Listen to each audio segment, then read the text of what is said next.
everyone, welcome back to another video. So I just finished coloring this page in my Jane Hankins coloring book. I absolutely love the way that it turned out, but I think that it needs a background, and I really wanted to be able to use my NEOCOLOR 2s because I haven't used them in quite some time. So in this video I'm going to finish this page off with a background. I grabbed my color wheel because I want to be able to explain to you all why I am choosing the colors that I am. But we are going to go ahead and get started. If you check the description box down below, you'll find links down there to everything that you see me use in this video, as well as links to my Facebook group, my email list, my Etsy shop, and my Patreon if you'd like to support me there. I also now have channel membership. If you would like to find more information out about that, you can click the join button down below the video.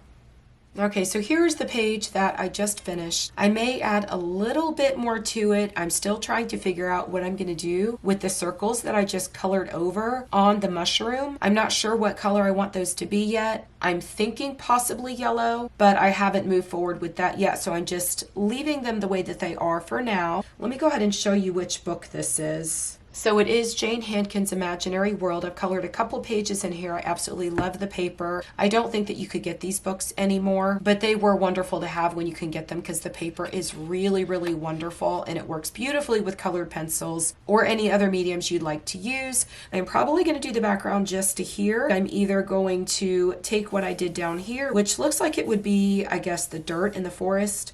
I think I'm maybe either going to bring it down further, or I'm going to cut the page here and possibly see if I could fit this into one of my plastic sheets that I use for my completed coloring pages, but I don't know yet if it will fit, so I've not decided what I'm doing yet with that. But the first thing I wanted to talk about is what colors I'm going to choose for the background. I would like the mushroom to sort of remain the focal point since it's right front and center. So this color wheel is really great because it does on one side give you a really quick little lesson here in color theory and teaches you a little bit about what the colors mean and how they work with one another. It'll tell you where to go and what to look for. If you're looking for contrasting colors, you would choose two colors directly opposite each other on the wheel. For example, red and green. So you see green here, and then directly across you would have red. So it looks like my mushroom is very close to somewhere right in here. If I come here to these couple little triangles here in the center, it will tell us again that the colors straight across from one another are complementary colors. So if I want to go with colors that are complementary so that my mushroom really stands out from the background, then I'm going to go straight across from where my orange reds are, and I'm going to come down here and we are at blue greens. So I am going to take my swatch chart and I am going to pick some of the colors on here that are blue greens. But I am seeing a few choices here. The malachite green, there is the greenish blue. That one looks like it has a lot more green in it. And then if we come down here, we've got a turquoise green and we have a turquoise blue. So I have chosen some colors here and I decided to do something a little bit different because I thought a little bit more about whether or not I was going to color these circles on the mushroom in yellow. And I think I'm going to do that possibly with a bright yellow Posca pen so that it really stands out. So what I'm going to do is bring a little bit of that yellow to the background as well. So when I do the background, I think that in all of these areas here and then on the outer part of it, I am going to use canary yellow, which is this brighter yellow right here. And then I'm going to go to blue turquoise since it has more blue in it. But I figure if I add a little bit of yellow on the inner side of the background and then come in with the blue greens that have a lot more blue in them, I've got the blue turquoise and the malachite green. So I'm going with this one, which is much, much darker. And then I am going to blend in the turquoise blue to that, as well as the canary yellow. And then I have white, just in case I want to lighten something up. I just think adding in the yellow will not only bring in the colors I plan on doing the circles on the mushroom, it will also make this little guy stand out much more, and it will create a lot of balance throughout the page. Okay, so let me go ahead and start just placing my colors. I think here in the centers, I'm going to want to do yellow, and I could have just done the whole background in yellow, but I feel like I always use yellow for backgrounds, and so I just didn't want to do that. This is going to be a really colorful page, but I think it's going to come together really nicely. way. And I think I want the yellow to go out quite a ways here. And all you do with the NeoColors is you just lay them down. It's super, super simple and easy. And you just blend the colors in just like you would a colored pencil. This yellow with the blue, it's going to create green, but that will be okay because we've got a lot of green leaves. I think it'll be rather pretty. So I think I might be going out a little bit too far with the yellow on this side. That's okay. I'll start blending the blue right into it. Now down here, I think I'm going to use a lot more of the yellow, and then I will have the blue starting maybe right about here and then coming up. I don't know. I may change my mind. We will see as we go. So I'm going to start the yellow right about here and just kind of blend it into those colored pencils. This is colored pencils and my Tombow markers. This whole page is Tombow markers as a base with Prismacolors over the top. And I really love doing that to save time. But I think the yellow is going to look really pretty standing out right up against all of the leaves, because yellow always looks really pretty with green. They complement one another very, very nicely. But I don't want to go up too far because I want to start in with my blue. I think the yellow is going to look really pretty and it's going to blend in really nicely to the blue. I'm not going to put that much here because we're getting a little bit too high. So let's go ahead and start with the blues. I have the Malkinite blue. This is a very dark blue, and I don't know how much of this I actually want down here because it is rather dark, but you could see that it is very close to the color I used for a lot of the shading on this little guy here or on his clothes. But I was going to finish this background anyway, and I was going to do it just on my own without filming it, and I thought, let me do a background tutorial because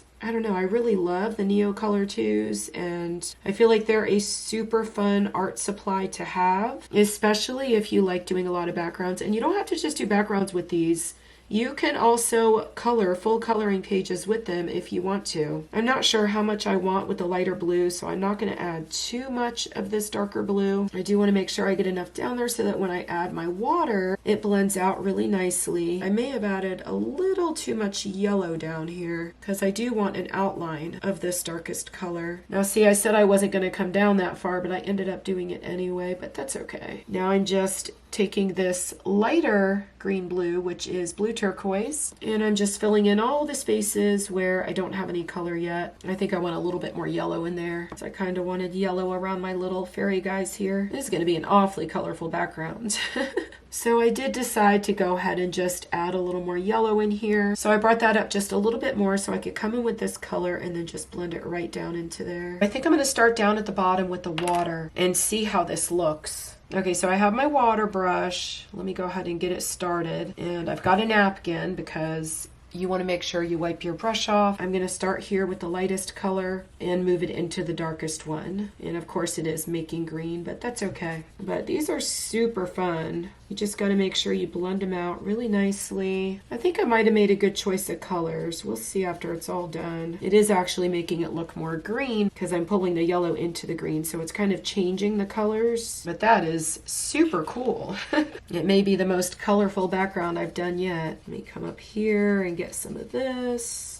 Wipe off my brush, and then I'm going to come back to the yellow. So now if I don't go into the yellow and just go over this, it will make it look much more blue. And then I'm going to go over the yellow and pull it into there. That actually looks really neat. We've got yellow, blue, and green now. I do want this to blend out a little bit better in here though. I am continuously brushing off on the napkin. Oh, I think the background is really going to bring this together really nicely. I'm going to squeeze this just a little bit more so I can get a little bit more water coming down there. And then I think I want this up here to be a lot more blue, so I'm going to go into this shade of blue-green, and I'm not going to pull any of that yellow into this area. And then I'm going to brush it off so I could come into my lighter color and blend it upward. And I'm going to continually brush off onto the brush as I blend this out. And then I'm going to go over the yellow and I'm going to pull the yellow into that just a little bit, but not up all the way. I had to clean off my brush because I've got so many colors on there now. Let me pull this through and go over that and then brush off my brush. And then I'm going to go over the lighter blue and try to pull that darker blue down.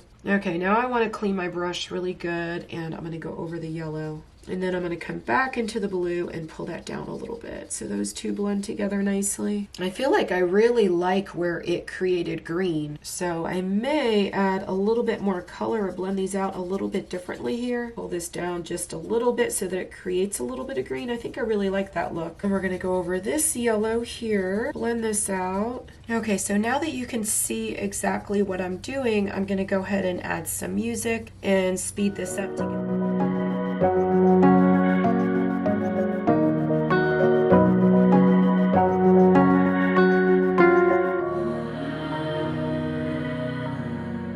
Okay, so now I'm going to come in and I'm going to grab my yellow again, and I'm just going to blend some of these colors into one another and then add a little bit more water just to finish it off. And I think I need a little bit more of my light blue as well. And I didn't even use the white. I probably will not even need to use it at all. I'm just trying to make sure these colors blend into one another really nicely. I like how the yellow and the blue created that green. I wasn't sure that I was really going to like it. I'm almost out of water in this brush. So let's go ahead and blend this yellow out into the green or into the blue to create green. I'm just trying to get a really good blend of the two colors, where the two colors meet with one another. I also did grab my number 2 brush because it's a little bit thinner, and so it's not blending the colors as far into one another.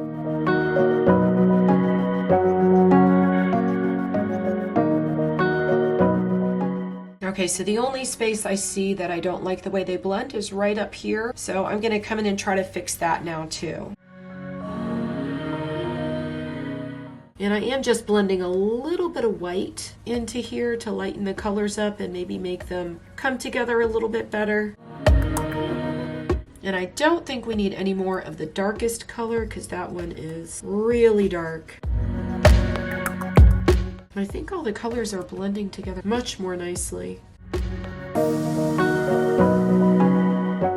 And I just want to add a little bit more yellow just to brighten it up a little bit. And now I'm just going to come over it with water. Oh wow, that really did brighten it up quite a lot. Let's do the same thing over here. And then just go over it again with the water.